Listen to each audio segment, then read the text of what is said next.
What does it say? Oh. Christ has set us free. Right. St. Paul Lutheran Church. What does it say? Oh. Christ has set us free. Right. St. Paul Lutheran Church.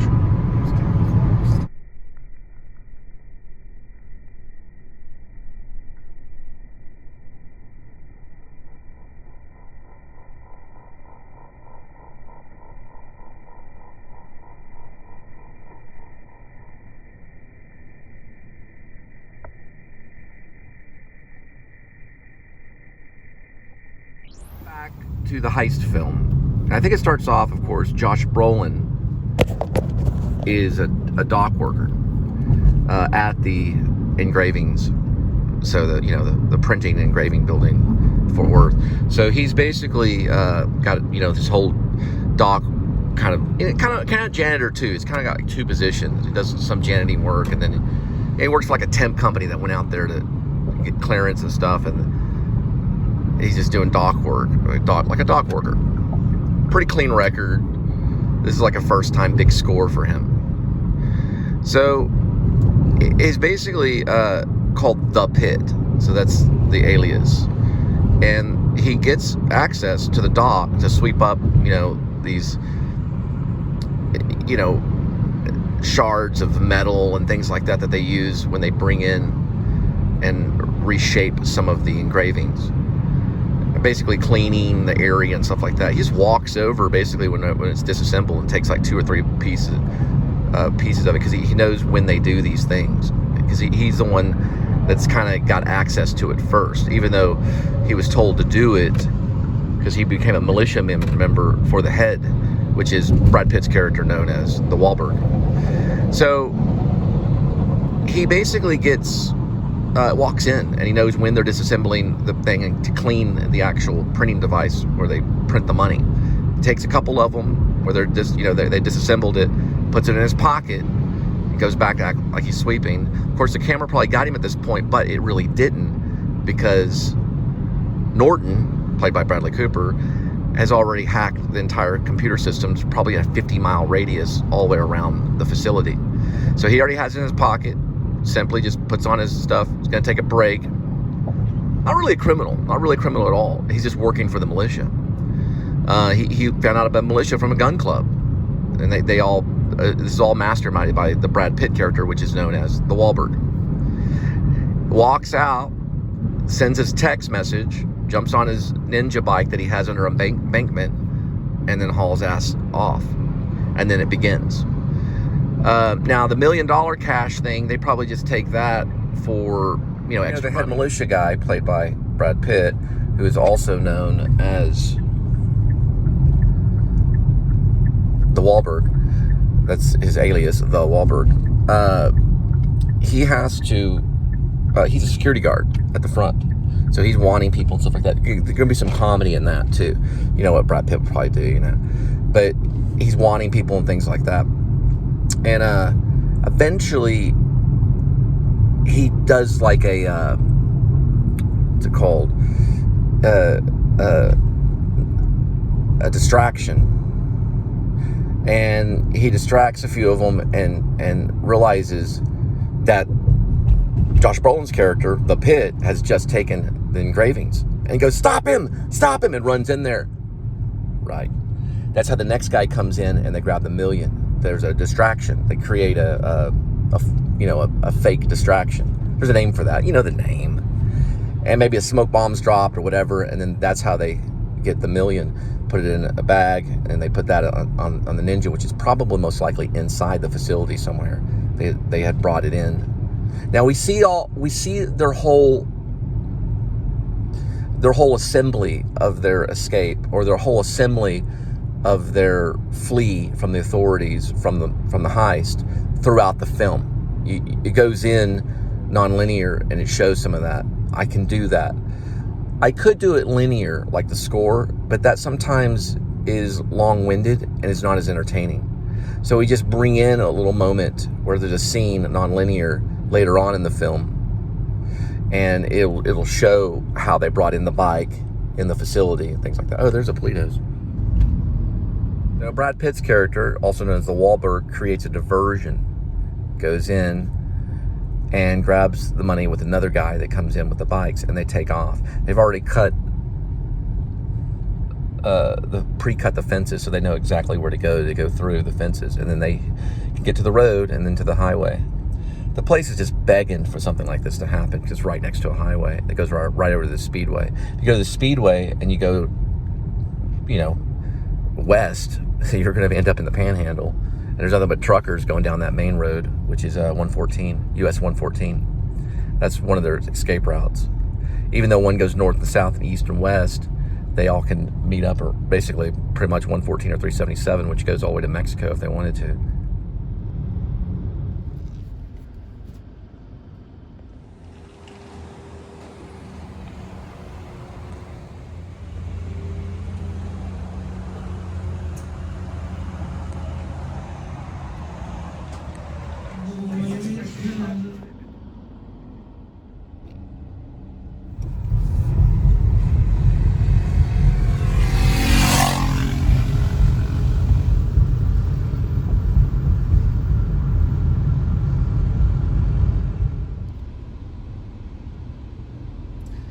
I mean, ideally it is absurd.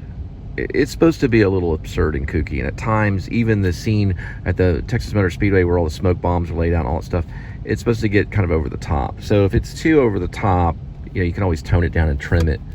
But it would be almost something like maybe early work at Kubrick, like Dr. Strange Love and How I Learned to Love the Bomb.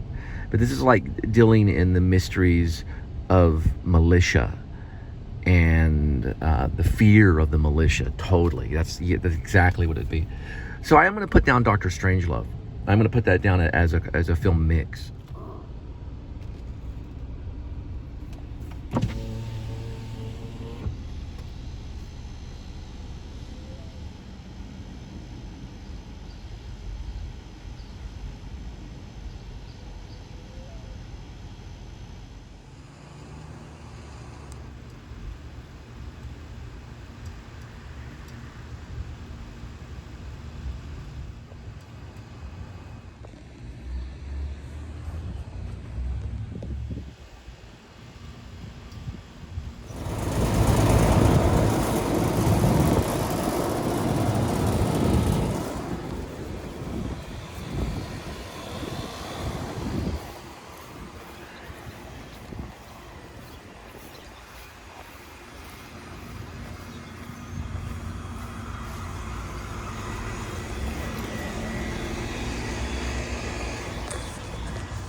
On our journey is a Cowtown RV park. So they're hiring too. They actually have a hiring service, or they hire. The customer requested you hand them the order. Additional instructions are provided in the Dasher app. Anyway, you got that information. This is what it looks like right here. There's a lot of them all throughout Texas. Little RV parks.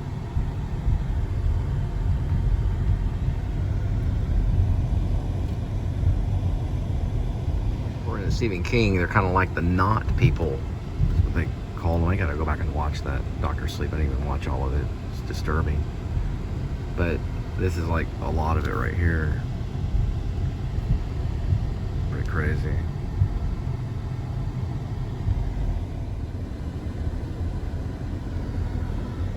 They're like sophisticated Woodstock campers. The RVs go on and on and on, and then they got a little pet walk right here.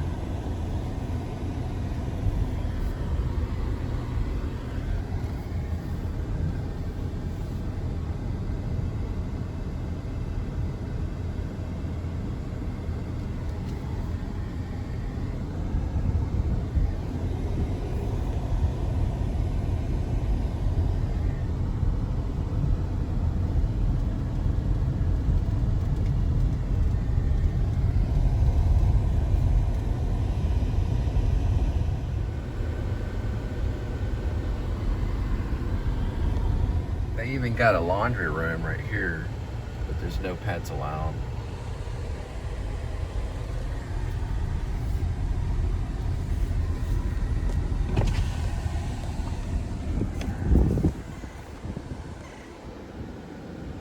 That there says Stagecoach Loop.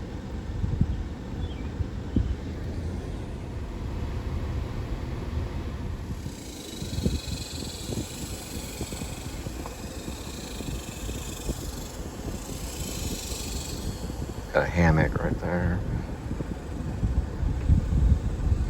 It's called Grey Wolf. Radiance is the name of that one. Stratus, Rockwood. Prowler, Forester, Rockwood, Cherokee, Puma. A brand called Puma. That's these. This one's called Open Range. Another one called Sandpiper's Mom's Garden. You can see it right there. Mom's Garden. It's called the Avenger Touring Edition. Summerland Mini, Springdale. That one's called a Wildwood, Forest River. A Hornet. Another Prowler. That one right there is called a Reflection. And there's another Prowler there. There's an MPG Ultralight right there. Alpha Wolf. One called Aspen Trail. Almost every single one of these have a different name. There's two Momentums right there. The Sportsman, Shadow Cruiser. But I don't see any, I'm looking for addresses. This is called Lonesome Dove right there. It's a common name for the South. Alpha Wolf, another Cyclone. There's a Cyclone right there. Those are pretty nice. They got a little vestibule looking thing right there. Well, a lot of them do stick out there. It's not exactly a vestibule, it just looks like one. It's just where it sticks out. That's called a Sandpiper. I don't know. Gotta get in touch with them. When I was very young, before my dad built his mansion, we lived in an Airstream very similar to that. Lived in it for a little while in my grandfather's front yard. Something just like that. True story. So before my dad struck rich, right there's a Leprechaun Coachman. Looking for a Puma, a Chevrolet,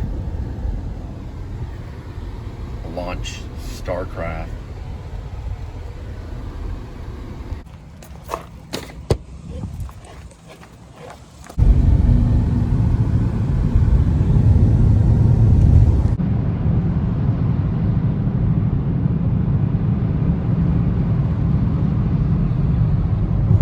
Mural right there. It's got a rabbit, guy riding a rabbit.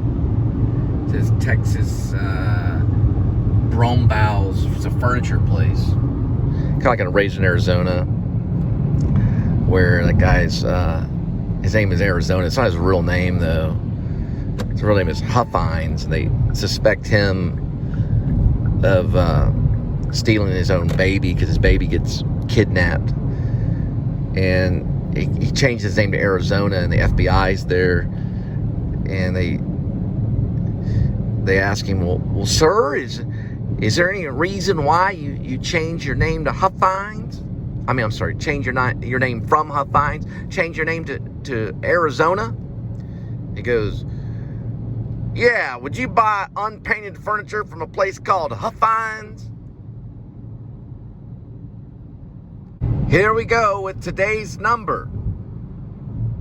It's June 19, 2022. 10 balls. Each ball has a number. Numbers 1 through 10. Swirl the numbers. Pick a number. Today's number is number 9, but I had it upside down, Gordon Cole. The number was 6.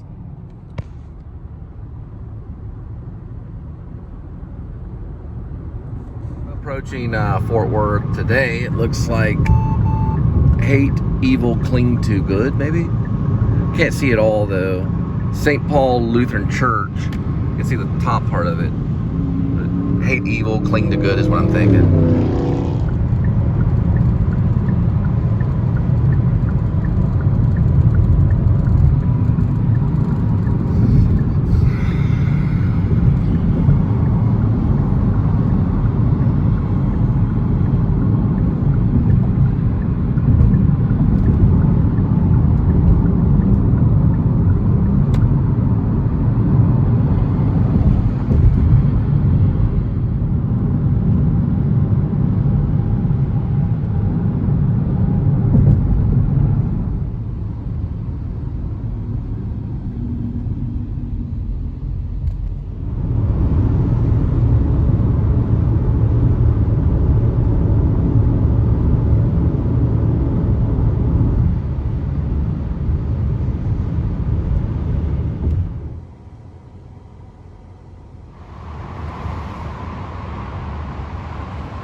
It looks like we're going to the old apartment complex I lived in, once known as Camden Oasis. I wrote 3 important books there, one called The Entitled, one called The Entitled, which is stuck in a computer somewhere, and the other one is called The Thief's Story. Those are 3 books that I all wrote on a Dell.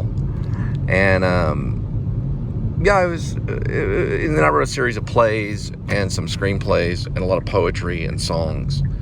I did all that right here, pretty much close to American Boulevard, which is, American Boulevard's right over this way. It's off the little canyon trail. But they sometimes call them the Canyon Trail Apartments, but they're actually known as Camden Oasis. And when I lived there, I had a mountain bike most of the time. I did buy a cash car, a little Chevrolet cash car that lasted for a few months. But mostly I had a mountain bike. And I substitute taught and went to UTA to study pedagogy and get my teaching certification. Now they're called Crest Oasis. They were called Camden Oasis. This is back in probably 2003, 2004, about a year and a half. Had a little crazy neighbor that liked to listen to rap music and Metallica. It had these big speakers. It kind of drove me crazy a little bit. They're big Whataburger fans. Anyway, I wrote. This is like right around the time when Elliott Smith pretty much perished, and I was writing a lot of music too. And then about 3 books, poetry, plays, screenplays. One of the screenplays I wrote was called Lost Await, Stranger Goodbye. It's actually published at the Library of Congress. I sent it to New York to be published at the Library of Congress. And I did a whole series of screenplays. One called Lost Awaits, or Oh Lost. And then I wrote another one called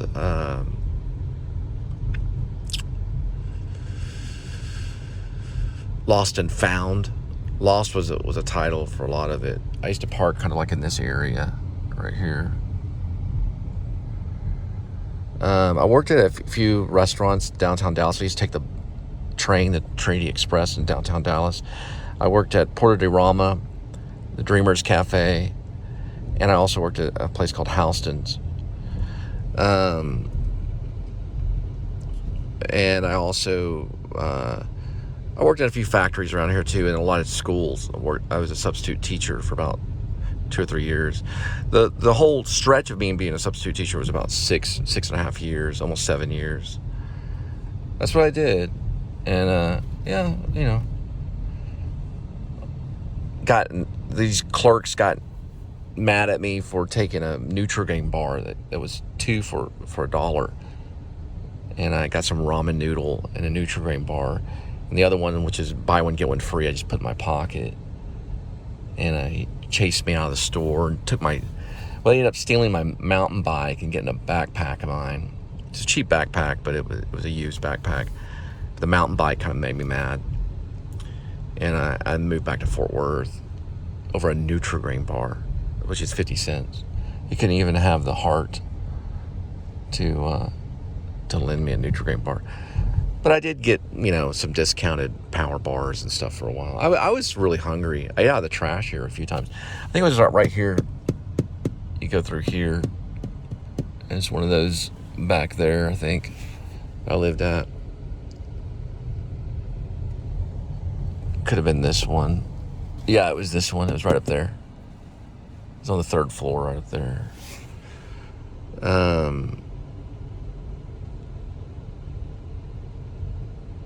Yeah, it was hard living.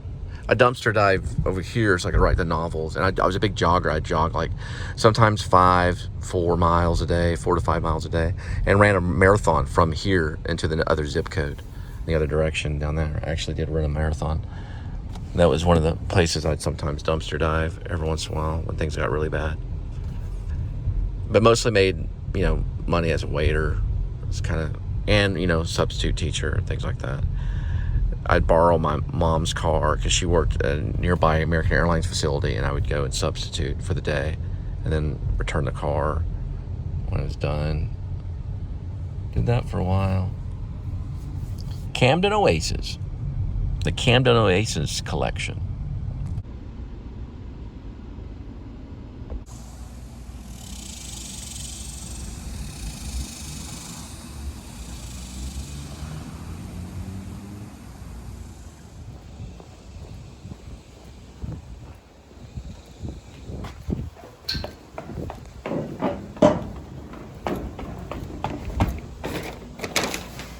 So my marathon, I started right down this way, and then I went down the back gates that way.